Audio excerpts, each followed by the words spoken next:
Okay, so this isn't my typical form of video, but I saw the Progress video of it on this subject, so I thought that I would give my own takes on this idea that he had.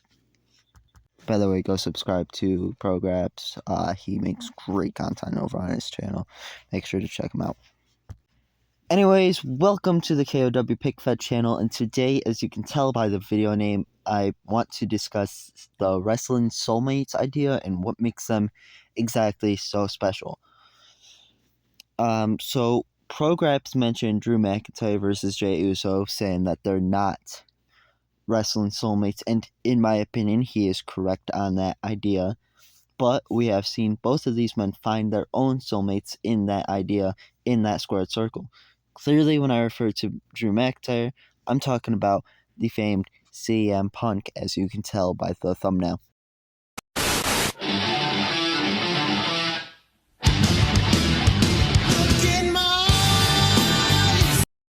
At the 2024 Royal Rumble, we saw the biggest twist of fate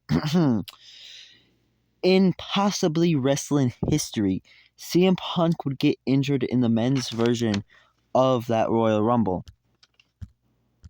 It was at this point that we figured out that we were about to see a good rivalry, at least between Drew McIntyre and CM Punk, because the next night on Raw, I believe it was, Drew McIntyre would then come out onto Raw where he had proclaimed to the audience that he prayed for this and that it happened because of his own actions. This would mark the start of this rivalry, one of the greatest underneath the Triple H era, or that Triple H would ever come with, not including the NXT rivalries. As of the writing of the script, their Hell in a Cell match is coming up within a couple days. I am recording this on Friday morning, so it is tomorrow night, I believe. So far, the two men have had two fantastic matches. One at SummerSlam with Seth Rollins as the guest referee, and their strap match at Bash in Berlin. The bracelet storyline was amazing and made the rivalry extremely personal.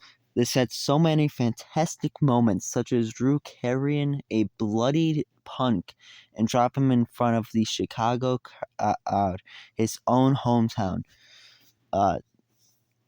Or you can include CM Punk's emotions costing him at SummerSlam, or McIntyre breaking the bracelets on TV, or the many times that CM Punk had cost Drew McIntyre his world title opportunities.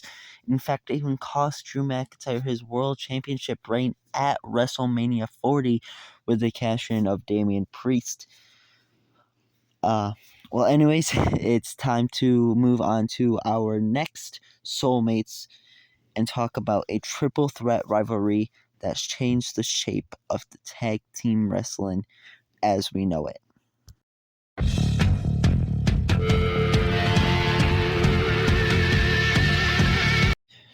So, when I mentioned the twist of fate earlier into this video, I'm sure you could figure this out. The Hardy Boys and Dudleys and Edge and Christian. It's in my opinion, one of the best examples of the idea of wrestling soulmates.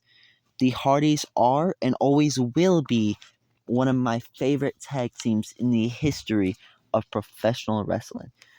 Now, personally, I wasn't able to see this to watch this play out in real time, as I was not born at this point. I was not alive, so I had to watch it in the idea of this had happened already, and I didn't get to watch it actually play out.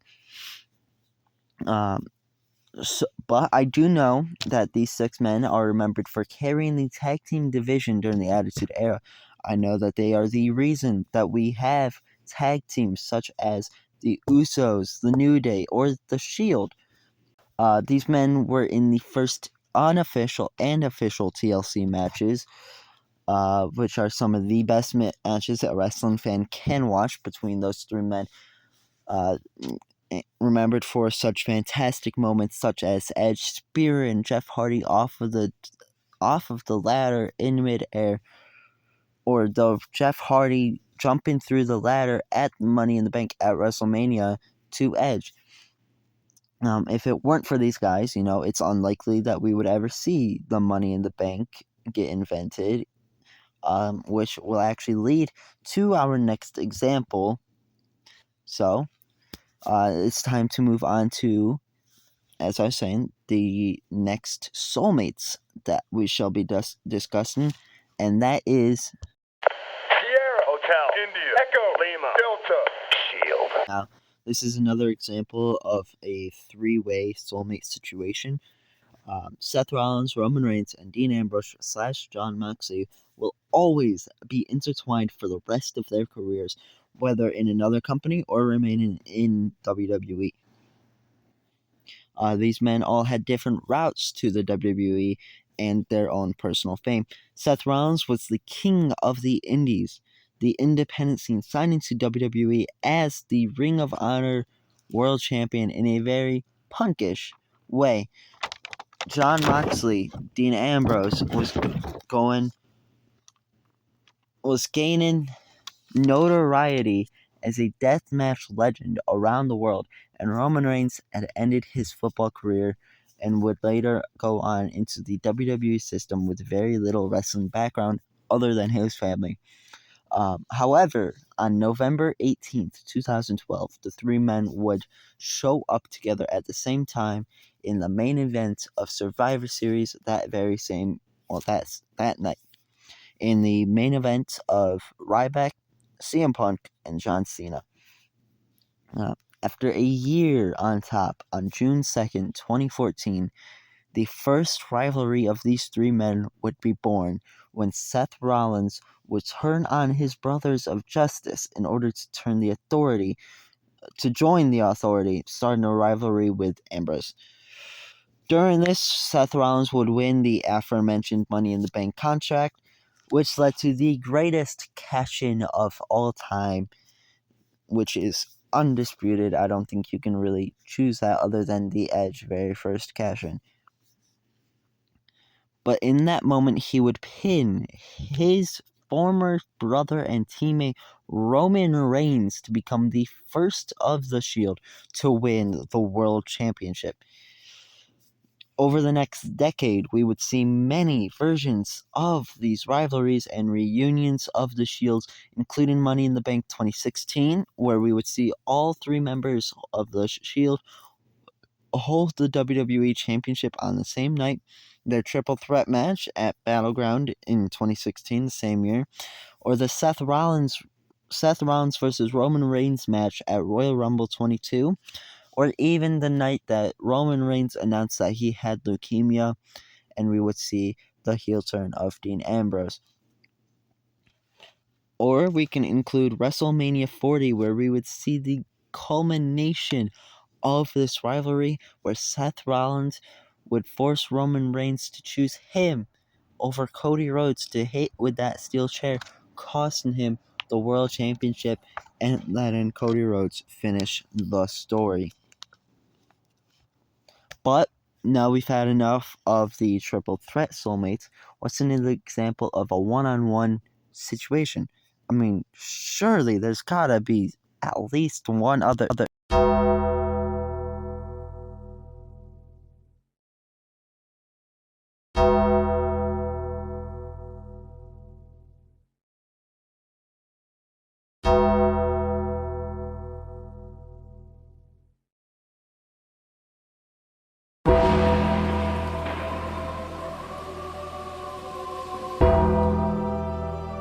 So this is going to be the final rivalry I talk about in length in this video. Unfortunately, I was too young to fully remember this rivalry, but with the viewpoint of seeing it as the past, like I mentioned, with the Hardys, Dudleys, and Edge and Christian, I can certainly say that this is one of the greatest rivalries and some of the greatest matches that a wrestling fan, should experience. These two men had their matches during the Attitude Era, which included the first ever Hell in a Cell match and the debut of Kane. Another case of quote-unquote wrestling soulmates with Kane and The Undertaker, but we're talking about Undertaker versus Shawn Michaels here. This rivalry, though, however, really took their stride in the year 2008 to 2009, where The Undertaker versus Shawn Michaels at WrestleMania 25 would happen. It, often considered one of the greatest matches of all time. This would start off by Shawn Michaels losing to The Undertaker, which would enrage Michaels, and Michaels would go on to this entire run of believing that he could defeat defeating The Undertaker at WrestleMania, believing that he could do it, where then Michaels would go on to put his career on the line at WrestleMania 26, and that would be the final time we would ever see Seth Rollins at wrestle within that ring.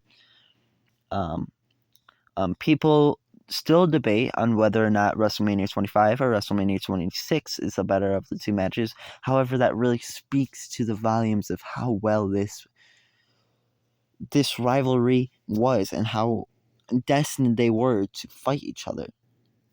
But now it's time to discuss the title of this video: what makes wrestling soulmates?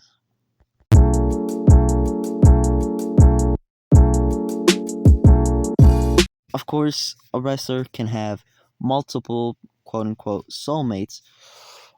For example, John Cena had Randy Orton, Edge, and AJ Styles, plus a couple others.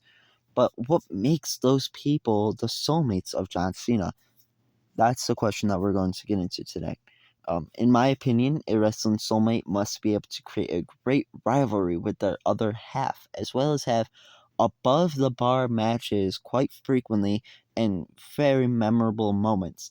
The list of CM Punk soulmates included would be John Cena, MJF, Jeff Hardy, and of course, Drew McIntyre. You can pair any of these guys with Punk, and instantly you'll think of something under each of their rivalries, where you can think of John Cena with 2011 versus Punk and the Summer of Punk in WWE, or Money in the Bank 2011, as previously just discussed. Or you can talk about the Pipe Bomb, which goes underneath each of those bullet points that I had mentioned. A great rivalry, have above the bar the matches, and memorable moments. The Pipe Bomb being one of the most talked about moments in wrestling history. Or you can talk about with MJF and their rivalry in AEW, where CM Punk was the hero of MJF, and that caused MJF to have resentment towards CM Punk. Or their match at Revolution with the dog collar, and before the Revolution match when MJF literally hanged CM Punk over the top rope and wiped his blood along the t-shirt of himself. You can talk about Jeff Hardy of Straight Edge versus of Buzer, where the roles were reversed on who was the good versus bad guy. Their '09 SummerSlam match, that is personally what introduced me to professional wrestling and made me love Jeff Hardy and CM Punk so much. I didn't get to see it live, but I have a CM Punk DVD that made me, love these guys so much. Or you can talk about the time that Punk dressed up as Jeff Hardy right after their SummerSlam match, and Jeff Hardy was no longer in the company. Um, I already discussed the McIntyre rivalry.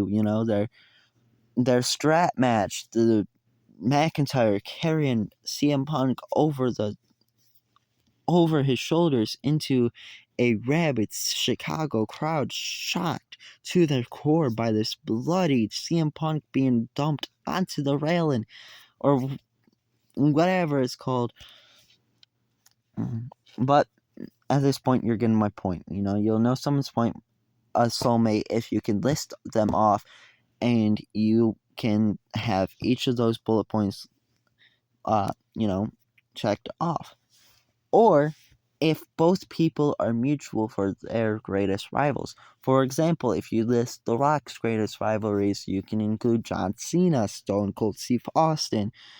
And if you talk about Stone Cold Steve Austin. The Rock is on the top of that list. Both men are on top of each other's list. They are wrestling soulmates. Well, this marks the end of the video. So now I'm going to just list off a few honorable mentions that I wanted to speak about but didn't really have time to talk about within this video. I can talk about them in a later video if this, gets enough likes or views. If you want to comment down below, like the video, subscribe. I have to say that for YouTube. But some wrestling soulmates, as mentioned, Jey Uso, you can include the Usos versus the New Day, or Jey Uso and Roman Reigns, one of the greatest rivalries of the pandemic era. Or you can include Chad Gable and Gunther. These men having great matches, great moments. Everyone believed that Chad Gable would defeat Gunther, and we want to see that rematch. Or you can talk about Cody Rhodes and Roman Reigns and how that's still an ongoing story. Bad Blood, they're a tag team. A lot of these you'll notice that they have also tagged up before, and they were still a good tag team. Randy Orton, John Cena in their match against the entire Raw roster. Da da da.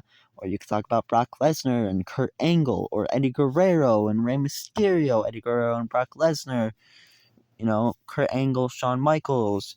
You can go on and list these guys wrestling soulmates because it feels like their styles clash together so well, and they have so many great matches, so many great rivalries, that when you think of one person, you think of the other. I think that is what makes a wrestling soulmate. So if there are any more that you would like me to talk about or discuss, I may make a part 2.